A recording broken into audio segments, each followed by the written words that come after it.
हाय.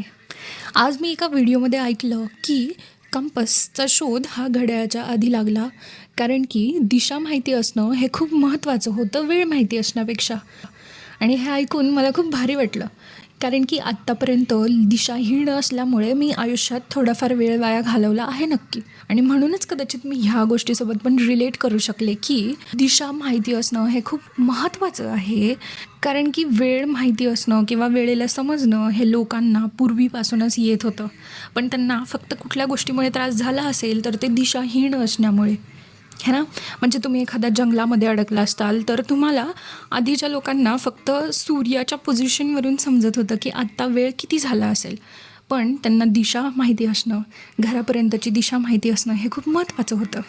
जसं की समुद्रामध्ये हरवलेल्या नावा किंवा बोटी ह्या कधी वेळ विचारत नाहीत किंवा वेळ बघत नाहीत, त्या बघतात तर ती दिशा, किनाऱ्यापर्यंत पोहोचण्याची दिशा. डोंगरावरून वाहणारी नदी ही कधीच वेळ विचारत नाही, वेळ बघत नाही, ती बघते तर दिशा, समुद्रापर्यंत पोहोचण्याची दिशा. तसंच आपल्या लाईफमध्ये आहे.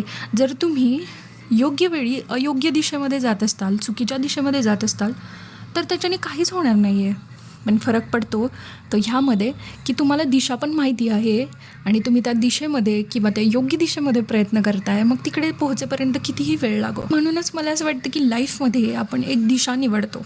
जसं की मला ह्या एका पर्टिक्युलर गोष्टीमध्येच करिअर करायचं आहे आणि आपण त्या दिशेच्या वेमध्ये प्रयत्न करायला स्टार्ट करतो.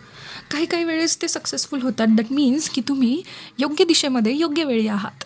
पण कधीकधी जर का ते फेल होत असतील तर त्याचा अर्थ फक्त असाच आहे की तुम्ही कदाचित योग्य वेळी अयोग्य दिशेने प्रयत्न करत होते. म्हणून मला असं वाटतं की आपले जे फेल्युअर्स असतात ते दरवेळेस आपल्याला काही ना काहीतरी शिकवतात आणि आपलं कंपास ठीक करण्याचा प्रयत्न करत असतात किंवा आपल्याला योग्य दिशेमध्ये नेण्याचा प्रयत्न करत असतात.